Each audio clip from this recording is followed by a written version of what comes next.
இங்க பாரியா, நீ எங்கிட்ட வேணாலும் போ. ஆனா காலையில 6 மணிக்கு கிளம்புனா சாயந்தரம் 6 மணிக்கெல்லாம் வீட்டுக்கு வந்துறியா? சொல்லிட்டேல இனிமே எங்க போனாலும் சரி கரெக்டா சாயந்தரம் 6 மணிக்கு டான்னு வீட்டுல போய் அந்த கருப்பை. அப்போ நான் என்ன சொன்னாலும் கேப்பியோளோ? ஏன் பிடிக்கும்னா எவ்வளவு பிடிக்கும்?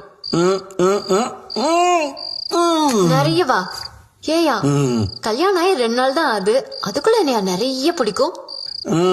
என்ன, நான் கொஞ்சம் வெள்ளத்தோலா இருக்கேனே அதனாலயா? நான் படிச்சிருக்கிறதுனாலயா? நான் வசதியான வீட்டுல இருந்து வந்ததுனாலயா? எப்படியா உனக்கு என்ன அவ்வளவு பிடிக்கும்?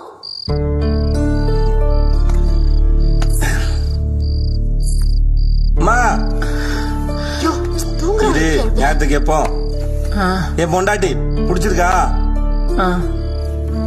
சாப்பிட்டியா? சரி, அந்த பக்கம் திரும்பி பத்து.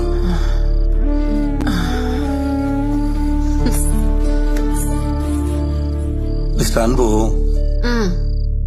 எங்க அம்மா ஒரு மனுஷிய மாத்தி உட்கார வச்சுங்க பாருங்க, அங்க பிடிச்சது உங்களை. இந்த ஊர்க்காரங்க இல்ல அக்கம் பக்கத்துல நான் ஒரு குடிகாரன் முரட குடிச்சிட்டு கலாட்டா பண்ணுவேன், இப்படி என்ன வேணா சொல்லு, அதெல்லாம் உண்மைதான். நீ வேணா அப்படி பண்ணனா என்ன உன் புள்ளையா நினைச்சு 4 திட்டு இல்ல 4 அடி கூட அடிச்சுக்கோ, என்ன விட்டு மட்டும் போயிடு. ஐயோ, என்னையா நீ இப்படி எல்லாம் பேசிட்டு இருக்க? நீ பசி சாப்பிடு. எனக்கு பசி சாப்பாடு, எனக்கு பசி